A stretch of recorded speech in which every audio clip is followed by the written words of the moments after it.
Good morning students. बेटा आज हम मानव में जनन का सेकंड पार्ट स्टार्ट करेंगे। ठीक है, मादा जनन तंत्र। क्या बेटा? मादा जनन तंत्र। फर्स्ट हमने नर जनन तंत्र के बारे में पढ़ लिया था। ठीक है, आज हम किसके बारे में स्टार्ट करेंगे? मादा जनन तंत्र के बारे में। ये कंप्लीट मादा जनन तंत्र का डायग्राम है। ठीक है, जो डायग्राम इधर की साइड है सेम डायग्राम उधर की साइड भी है। बात समझ में आई? तो अपन शुरू करते हैं फीमेल रिप्रोडक्टिव सिस्टम। तो फीमेल रिप्रोडक्टिव सिस्टम में कौन कौन से अंगों को सम्मिलित किया जाता है बेटा? एक तो होता है प्राथमिक जननंग। क्या बेटा? प्राथमिक जननंग। जो क्या, क्यों प्राथमिक जननंग क्या होते हैं? एक जोड़ी अंडाशय। क्या होते हैं? एक जोड़ी अंडाशय। क्यों होते हैं? क्योंकि एक तो वो मादा युग्मक अंडाणु का निर्माण करते हैं। दूसरी बात क्या करते हैं? वो लैंगिक हार्मोन ईस्ट्रोजन और प्रोजेस्टेरोन का स्राव करते हैं। ईस्ट्रोजन और प्रोजेस्टेरोन किसके लिए रेस्पॉन्सिबल है? एक तो एंडोमेट्रियम में जो चक्रीय परिवर्तन हो रहा है, गर्भाशय की जो आंतरिक परत होती है उसे बोलते हैं एंडोमेट्रियम। तो एंडोमेट्रियम में जो चक्रीय परिवर्तन होता है एक तो उसके लिए जिम्मेदार है और एक द्वितीयक लैंगिक लक्षणों के लिए जिम्मेदार है। कौन? ईस्ट्रोजन और प्रोजेस्टेरोन। ठीक है, तो प्राथमिक जननंग के रूप में क्या होते हैं?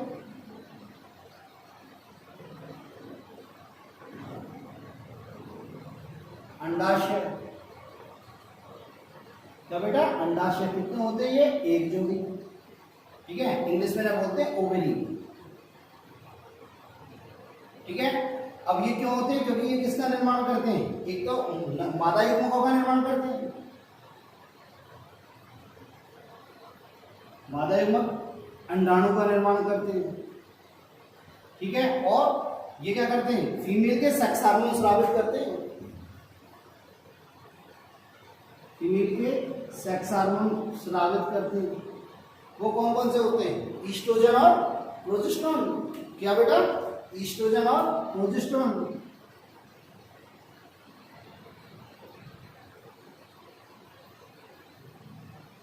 देखो मैंने बताया था ईस्ट्रोजन कहां से स्रावित होता है? थीका इंटरना से। किससे बेटा? थीका इंटरना से। यहां मैं आपको डिटेल में बताऊंगा थीका इंटरना क्या होती है। प्रोजेस्टेरोन कहां से रिलीज होता है? कार्पस लुटियम से। अब ये दोनों हार्मोन किसके लिए जिम्मेदार हैं? एक तो है द्वितीयक लैंगिक लक्षणों के लिए।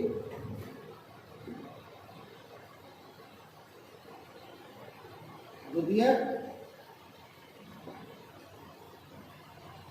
लैंगिक लक्षणों के लिए जिम्मेदार है।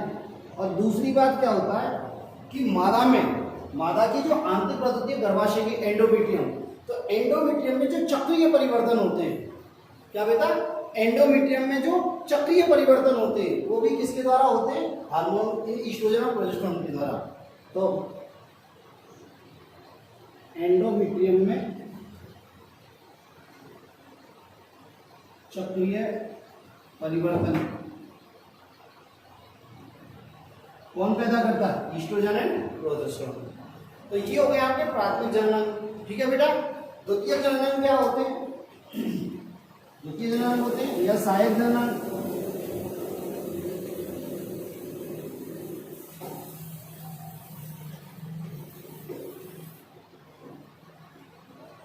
देखो बेटा, सहायक जननंग में क्या होते हैं?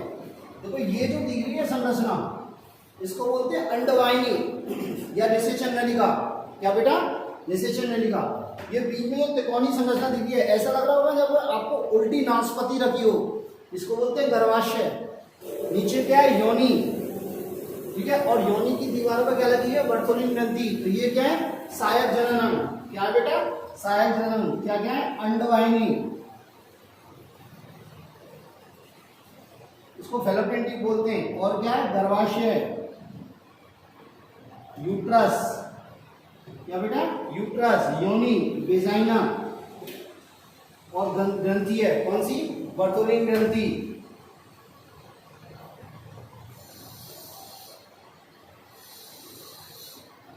क्या बेटा? बर्तोलिन ग्रंथि। ये क्या है? सहायक जननंग है। देखो सहायक जननंग क्या करते हैं? ये जो प्राथमिक जननांगों में जो युग्मकों का निर्माण होता है, किसका निर्माण होता है? युग्मकों का।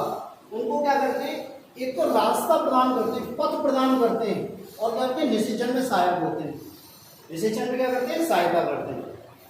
तो फर्स्ट हम पढ़ेंगे अंडाशय। क्या पढ़ेंगे बेटा? अंडाशय, ओवरी।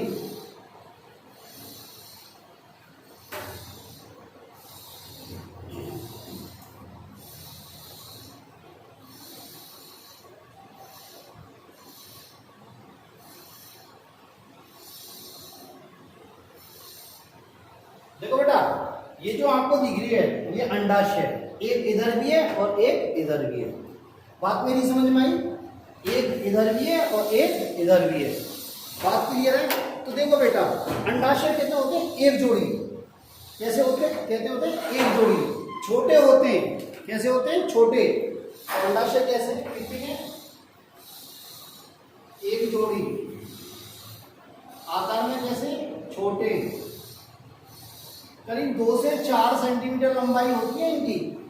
और कैसे होते हैं? बिना छिले बादाम जैसी। आकृति कैसी होती है? बिना छिले बादाम जैसी। बिना छिले बादाम की आकृति को कैसे होते हैं बेटा? एक जोड़ी होते हैं, छोटे होते हैं, बिना छिले बादाम की आकृति जैसे होते हैं और चपटी संरचना है। क्या बेटा? चपटी संरचना है। देखो ये कहाँ पाए जाते हैं? ये क्या पाए जाते हैं? उदर गुहा में। हाँ, उदर गुहा में अंडाशय गर्त में उपस्थित होते हैं। कहाँ होते हैं बेटा? अंडाशय गर्त में।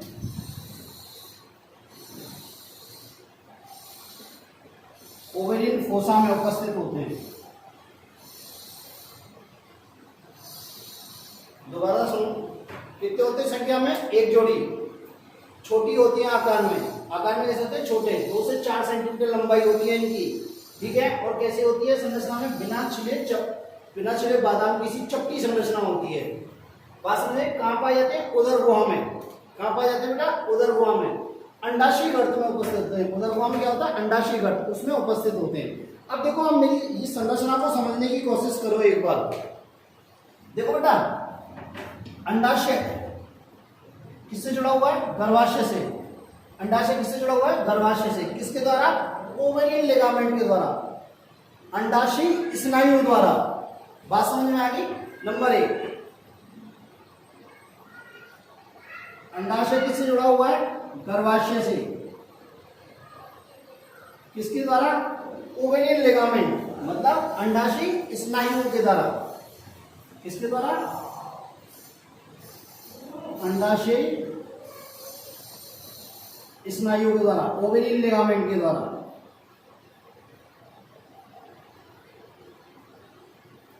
ठीक है। अब देखो बेटा, ये जो रेड कलर दिखाया मैंने, ये लाइन सी, ठीक है, ये इस प्रकार की संरचना, जैसे अपने बहुत लूज शर्ट पहन ली है और अपने जब हाथ ऐसे किए तो ये शर्ट की जो बाहें ऐसे लटक गई हैं। बात मेरी समझ में आई? तो इस प्रकार की संरचना है और इनको बोलते हैं ब्रॉड लिगामेंट। क्या बोलते हैं बेटा? Broad ligament. तो ये अंडाशय, क्या बेटा? ये अंडाशय किससे जुड़े होते हैं? ब्रॉड लिगामेंट से। किससे?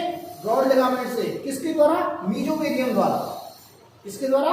मीजोबेरियम द्वारा। ठीक है। तो सेकंड क्या होता है? ये अंडाशय मीजोबेरियम द्वारा।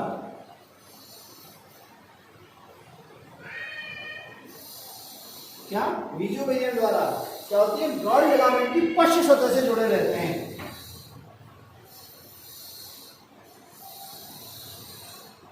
ब्रॉड लिगामेंट की पश्च सतह से जुड़े रहते हैं।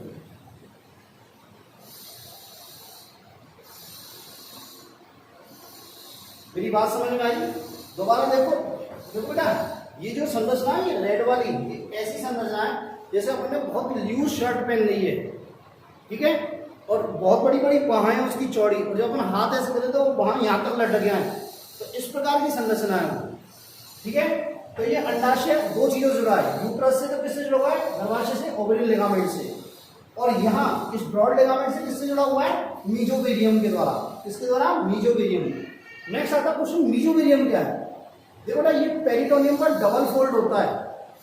पेरिटोनियम के दो फोल्ड होते हैं, ठीक है। और इस मीजोबेरियम के द्वारा ही, अंडाशय में क्या होती है? रक्त वाहिनी, तंत्रिकाएं प्रवेश करती हैं। बात समझ में आई? तो मीजोबेरियम क्या है? पेरिटोनियम का डबल फोल्ड है।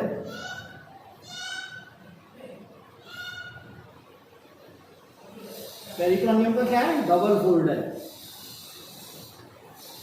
और इस पेरिटोनियम के डबल फोल्ड के द्वारा ही, इसके द्वारा ही क्या है? रक्त वाहिनी, लसिका वाहिनी और तंत्रिका क्या होती है? इस अंडाशय में प्रवेश करती है। इसके द्वारा क्या होते हैं, रक्त वाहिनी एवं तंत्रिका अंडाशय में प्रवेश करती है।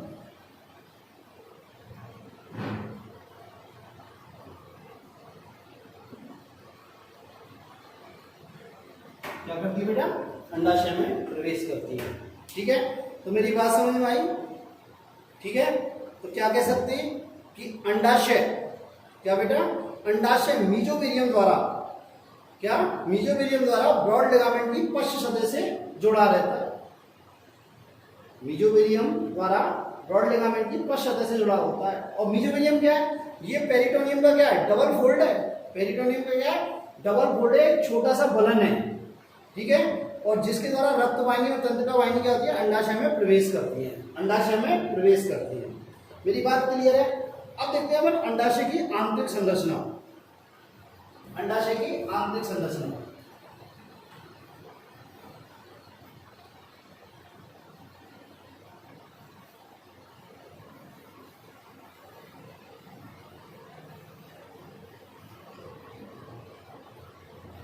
एक संरचना बना लेता हूं मैं ऐसी यहां पे।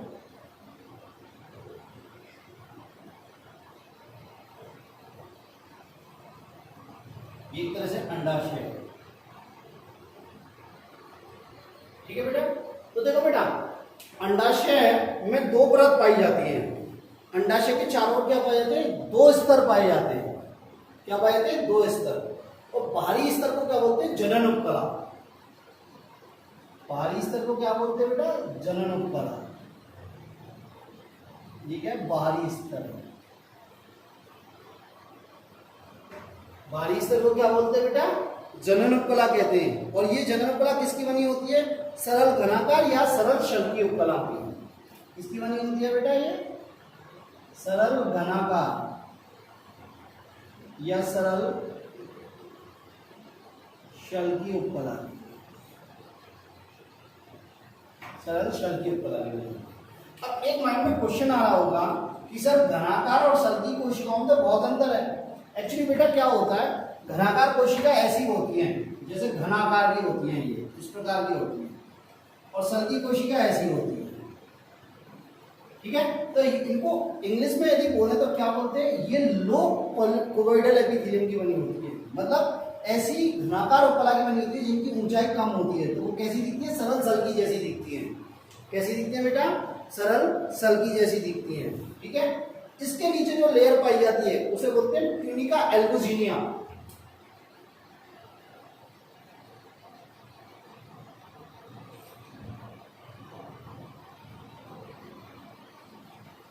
ट्यूनिका एल्बुजिनिया किसकी बनी होती है, हमको सबको पता है, हमने पहले भी पढ़ा, श्वेत तंतु में संयोजी ऊतक की।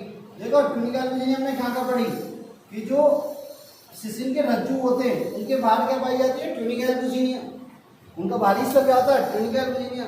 और हमने जब क्या पढ़ा था, वृषण पढ़ा था, तो वृषण की बाह्य संरचना, तो क्या बाह्य संरचना जब देखी थी हमने तो तीन स्ट्रक्चर देखी थी उसमें।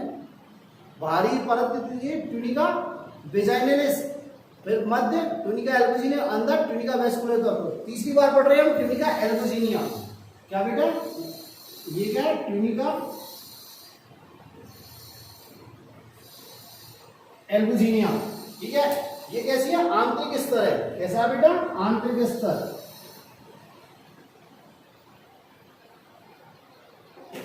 ठीक है, और किसका बना होता है, श्वेत तंतु में संयोजी ऊतक का।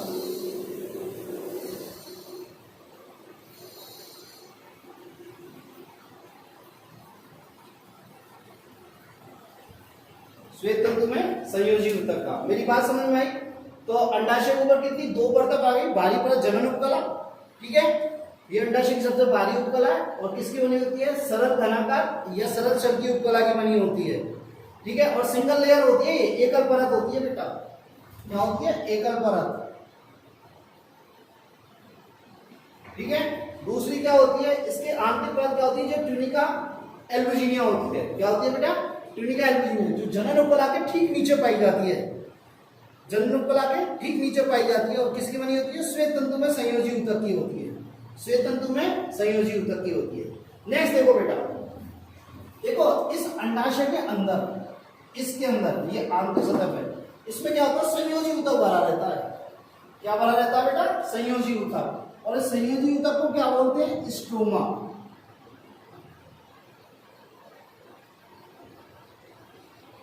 ये क्या होता है, एक तरह से संयोजी ऊतक होता है। इसको क्या बोलते हैं, स्ट्रोमा। मेरी बात कंप्लीट है। ये स्ट्रोमा दो भागों में बटा रहता है बेटा, ये स्ट्रोमा दो भागों में बटा रहता है। एक तो भाग होता है पर्दीय भाग, एक तो क्या होता है बेटा, पर्दीय भाग, ये वाला पर्दीय भाग, और एक होता है मध्य भाग। तो पर्दीय भाग को तो क्या बोलते हैं, ओवेरियन कॉर्टेक्स, अंडाशय कॉर्टेक्स। और आंतरिक भाग को क्या बोलते हैं, अंडाशय मेडुला। क्या बेटा, अंडाशय मेडुला। तो ये तो क्या हो गया, इधर देखें, ओवेरियन कॉर्टेक्स, ये बाहरी और कैसा पर्दीय भाग है, और ये मध्य क्या हो गया, ओवेरियन मेडुला।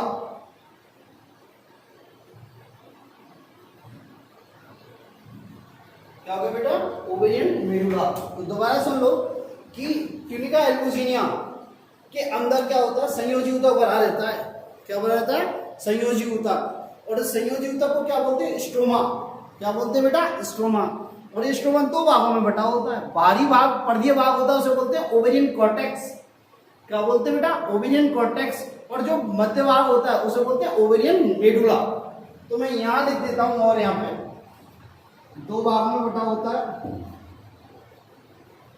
बाहरी भाग ओवेरियन कॉर्टेक्स और आंतरिक भाग ओवेरियन मेडुला। अब बेटा मेरी बात सुनो, ये जो ओवेरियन कॉर्टेक्स है, ये बाहरी भाग, ये कैसा होता है, कणिका में और सघन होता है। कैसा होता है, कणिका में और सघन। ये कैसा होता है बेटा, कणिका में एवं सघन होता है। क्या होता है बेटा, कणिका में और सघन होता है। देखो क्यों होता है कणिका में, इसमें क्या क्या पाए जाते हैं, इसमें बहुत सारे तंतु पाए जाते हैं। इसमें क्या पाए जाते हैं, बहुत सारे तंतु। देखो कौन कौन से तंतु, एक तो पाए जाते हैं कोलेजन तंतु। कौन से बेटा, कोलेजन तंतु। एक पाए जाते हैं रेटिकुलर तंतु, जालिकावत।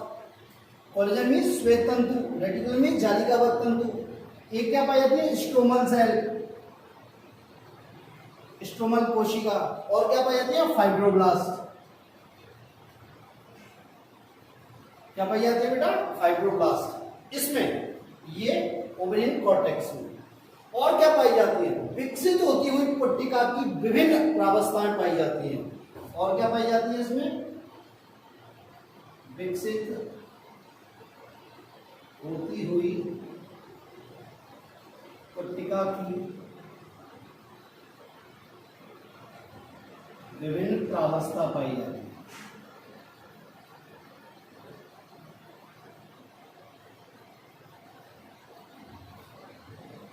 क्या बेटा, विकसित होती हुई पट्टिका की विभिन्न प्रावस्थाएं पाई जाती हैं, जैसे प्राइमरी oocyte, प्रिमोडियल फॉलिकल, प्राथमिक पट्टिका, द्वितीयक पट्टिका, तृतीयक पट्टिका, परिपक्व पट्टिका, कार्पस लूटियम। ये सब किसमें पाई जाती है, इसमें कॉर्टेक्स वाले भाग में पाई जाती है।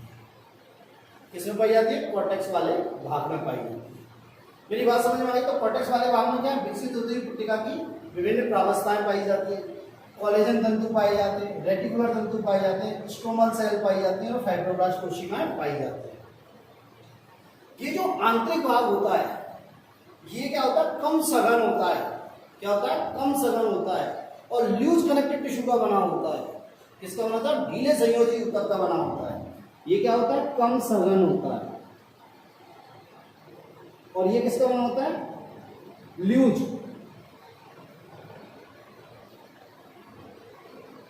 लूज कनेक्टिव टिश्यू का, ढीले संयोजी ऊतक का बना होता है। ढीले संयोजी ऊतक का बना होता है। ठीक है। इसके अंदर क्या क्या होता है बेटा, देखो इसके अंदर कहते हैं रक्त वाहिनियां होती हैं। क्या होती है बेटा, इसके अंदर रक्त वाहिनियां होती हैं, लसिका वाहिनियां होती हैं, तंत्रिकाएं होती हैं और इलास्टिक तंतु होते हैं। देखो क्या क्या होता है इसके अंदर, इलास्टिक तंतु, रक्त वाहिनियां, लसिका वाहिनियां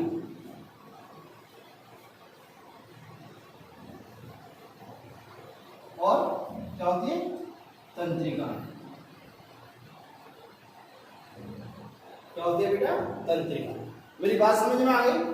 तो अंतर्वाह क्या है, कौन सा कण होता है और ढीले संयोजी ऊतक का बना होता है, ढीले संयोजी ऊतक का बना होता है। इसके अंदर क्या होती है, मतलब इलास्टिक तंतु मीन्स लचीले तंतु पाए जाते हैं। क्या पाए जाते हैं, लचीले तंतु, मतलब ये कह सकते हैं येलो फाइबर्स पाए जाते हैं। क्या पाए जाते हैं बेटा, येलो फाइबर्स।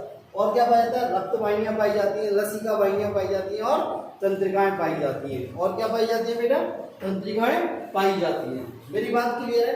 तो ये हुई आपकी अंडाशय की संरचना। क्या हुई, अंडाशय की संरचना। मेरी बात समझ में। अब देखो बेटा, इसमें जो विकसित होती है पट्टिका है, उसकी विभिन्न प्रावस्थाएं होती हैं, उसकी विभिन्न प्रावस्थाएं होती है। तो जब अपन अंडजनन पढ़ाएंगे, क्या पढ़ाएंगे, अंडजनन, तो अपन डिटेल में डिस्कस करेंगे। किसमें करेंगे बेटा, डिटेल में डिस्कस करेंगे। मेरी बात यहाँ तक आपके क्लियर होनी चाहिए, मेरी बात यहाँ तक आपके क्लियर होनी चाहिए। बात समझ में आई। नेक्स्ट आता है आपका निषेचन नलिका या अंडवाहिनी। क्या आता है बेटा, निषेचन नलिका या अंडवाहिनी। यहाँ तक आपका क्लियर होना चाहिए। नेक्स्ट आता है निषेचन नलिका या अंडवाहिनी। देखो बेटा, ये निषेचन नलिका ना, ये निषेचन नलिका ये 10 से 12 सेंटीमीटर लंबी पेशीय नली के समान संरचना होती है।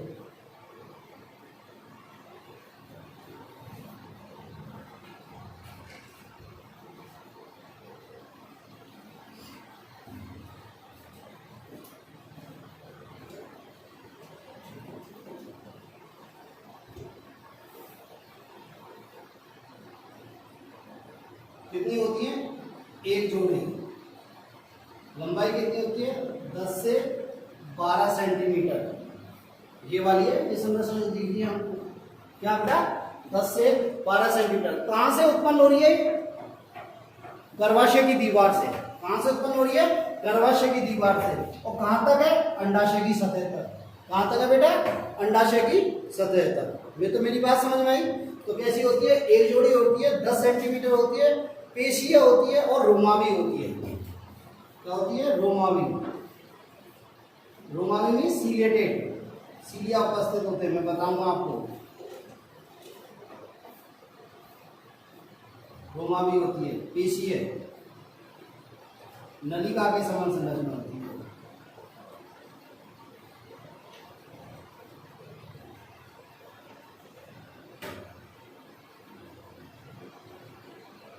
देखो बेटा, जो संरचना इधर है वो उधर भी है, उधर की साइड में भी है, लेफ्ट साइड में भी है।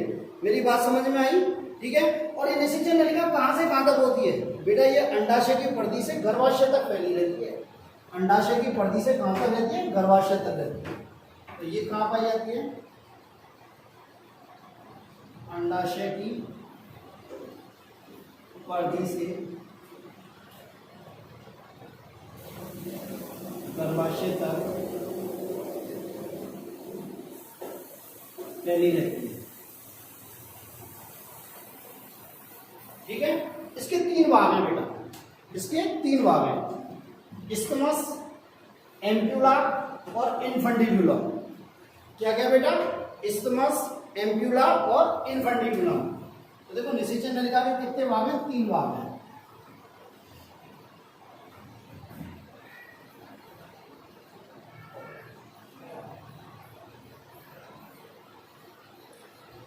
निषेचन नलिका बोल दो, अंडवाहिनी बोल दो, या ऐसे फैलोपियन ट्यूब भी बोल सकते हैं। क्या बोल सकते हैं बेटा, फैलोपियन ट्यूब। इसके 3 भाग हैं। नंबर 1 है इस्थमस।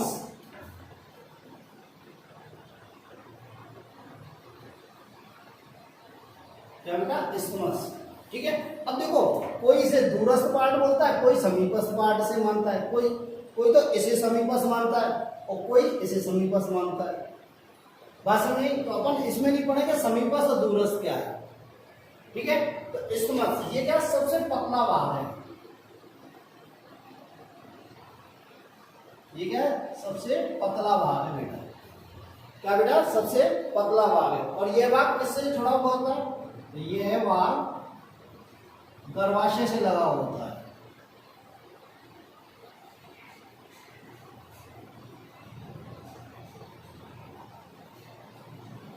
किससे लगा होता है बेटा, गर्भाशय से। बात समझिए। दूसरा आता है एम्प्यूला,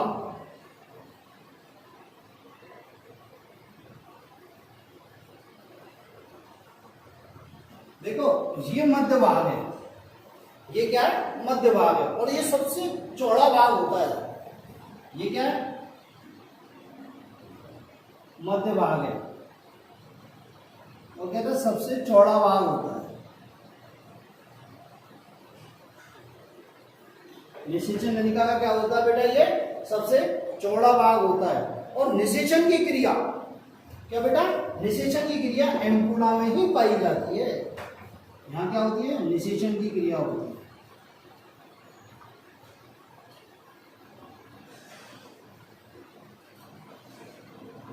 निषेचन का मतलब समझे, अंडाणु और शुक्राणु का मिलन, क्या बेटा,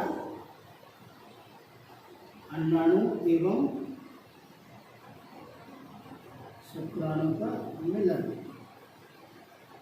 देखो बेटा, इधर से तो क्या आएगा अंडा, इधर से तो क्या आएगा अंडा, और इधर से क्या आएगा शुक्राणु, इधर से क्या आएगा शुक्राणु, इधर से क्या आएगा अंडाणु, और दोनों यहाँ आके मिलेंगे तो निषेचन होगा। एक चीज बताऊं, निषेचन तभी होगा जब शुक्राणु और अंडाणु दोनों एक साथ पहुंचेंगे, जब शुक्राणु और अंडाणु दोनों एक साथ पहुंचेंगे। बात समझ में? नेक्स्ट सबसे जो लास्ट पोर्शन आता है वो आता है इनफंडिबुलम या कीपक, क्या बेटा, इनफंडिबुलम या कीपक, ये इंपॉर्टेंट है।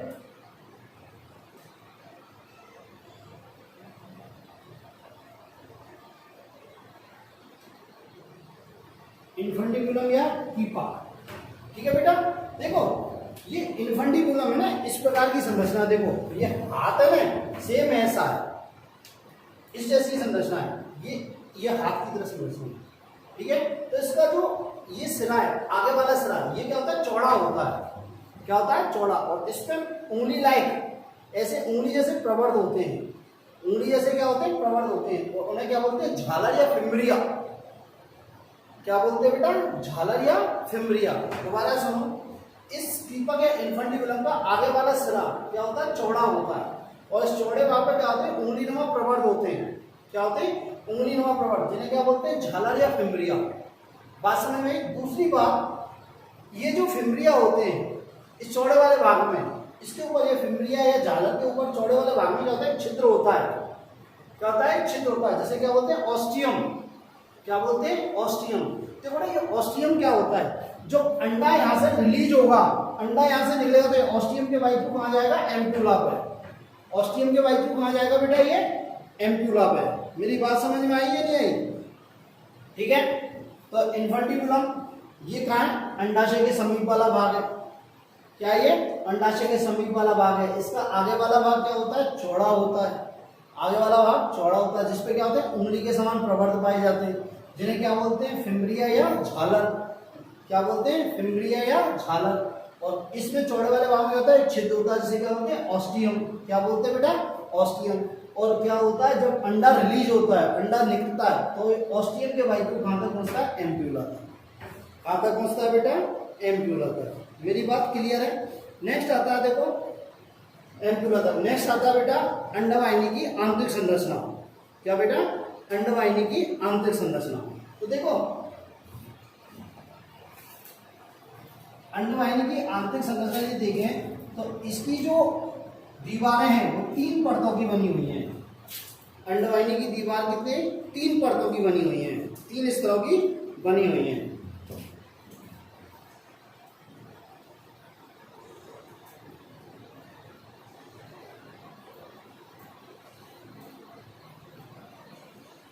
तीन स्तरों की बनी हुई।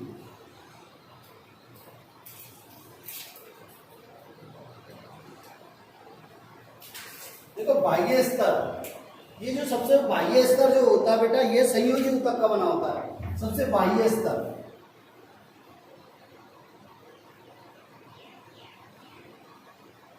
इसका बना होता है संयोजी ऊतक का। मध्य स्तर अरेखित पेशी तंतुओं का बना होता है या चिकनी पेशियों का बना होता है।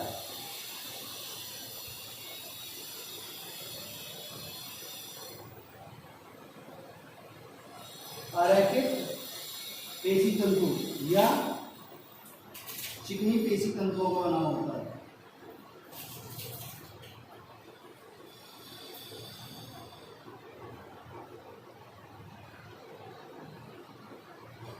क्या होता है बेटा? अरेखित पेशी तंतुओं का बना होता है या चिकनी पेशी तंतुओं का बना होता है, और ये सबसे मोटा होता है। क्या होता है बेटा? सबसे मोटा होता है। दूसरी बात क्या होता है, ये मध्य स्तर की जो पेशियां होती हैं, अरेखित पेशियां, इनमें क्या होता है? क्रमाकुंचन होता है। क्या होता है? क्रमाकुंचन होता है। क्रमाकुंचन मीन्स पल्सेशन होता है, ऐसे क्रमाकुंचन होता है जिससे क्या होता है? अंडा आगे बढ़ता है। क्या बढ़ता है बेटा? अंडा आगे बढ़ता है। क्या होता है इसमें? क्रमाकुंचन। क्या होता है? क्रमाकुंचन, जिससे क्या होता है? अंडा आगे की ओर बढ़ता है।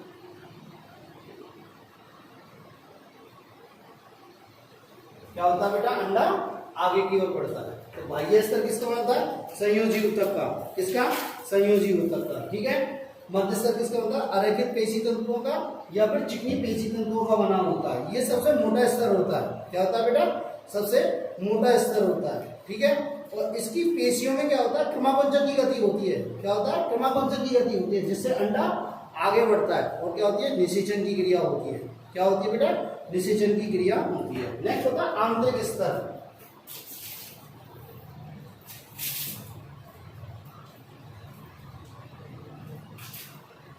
देखो ये स्तंभाकार उपकला का बना होता है। किसका बना होता है बेटा? स्तंभाकार उपकला का बना होता है। ठीक है। और क्या होता है? इसकी आंतरिक सतह पर क्या पाए जाते हैं? सीलिया पाए जाते हैं। क्या पाए जाते हैं? सीलिया। और ये स्तंभाकार कोशिका कैसी होती है? ग्रंथिल होती है। कैसी होती है? ग्रंथिल। एक तो क्या होती है? सीलिएटेड, और एक क्या होती है? ग्रंथिल। ग्रंथिल मीन्स ग्लैंडुलर। क्या बेटा? ग्लैंडुलर। तो हम क्या कह सकते हैं? कौन सी उपकला पाई जाती है? पक्षमाभी ग्रंथिल स्तंभाकार उपकला। आंतरिक स्तर किसका बना होता है? पक्षमाभी ग्रंथिल स्तंभाकार उपकला का बना होता है। ठीक है। देखो ये ग्रंथिल जो कोशिका होती हैं, ये क्या होते हैं? एक गाढ़ा पदार्थ स्रावित करती हैं।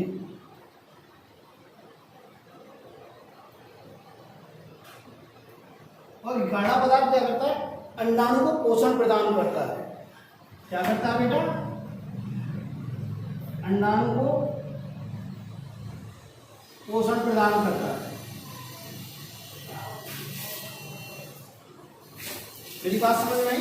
क्या करता है बेटा? ये जो ये स्तंभाकार कोशिका, स्तंभाकार उपकला की जो ग्रंथिल कोशिकाएं, ये क्या करती है? गाढ़ा लसलसा द्रव स्रावित करता है, जो क्या करता है?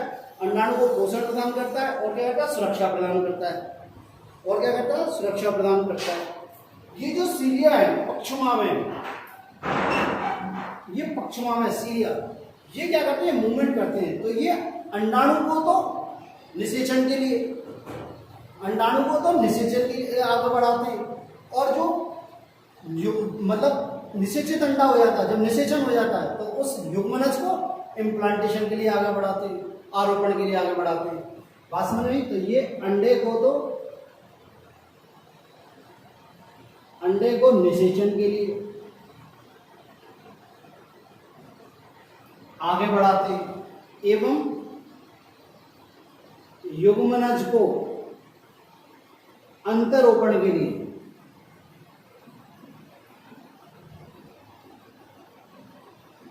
आगे बढ़ाते हैं। बताता हूं भी। देखो बेटा, सीलिया है तो यहां जो अंडा है, उस अंडे को तो इधर यहां से कहां पहुंचाते हैं? एम्प्यूला में। कहां? एम्प्यूला में। और निषेचन जब हो जाता है तो जो युग्मनज था उस युग्मनज को यहाँ से कहाँ पहुंचाते हैं, यूट्रस में, यूट्रस की तरफ धक्का देते जिससे कि वो अंतरोपित हो जाए, इम्प्लांट हो जाए। क्या हो जाए बेटा, इम्प्लांट हो जाए। मेरी बात क्लियर है। यहाँ पे भी एक सुपरफिशियल क्वेश्चन आता है कि यदि अंडवाहिनी को काटकर रबड़ की नलिका लगा दी जाए तो क्या होगा। बेटा रबड़ की नलिका लगा दी जाएगी तो उसमें संकुचन नहीं होगा। क्या नहीं होगा, संकुचन नहीं होगा। और संकुचन जब नहीं होगा तो अंडाणु आगे नहीं बढ़ेगा, अंडा आगे नहीं बढ़ेगा। एक तो ये। दूसरी बात, अंडवाहिनी को काटकर बांधने की प्रक्रिया क्या कहलाती है, ट्यूबेक्टोमी। क्या कहलाती है, ट्यूबेक्टोमी। जैसे मेल में शुक्रवाहिनी को काटकर बांधने की क्रिया क्या कहलाती है, वेसेक्टोमी।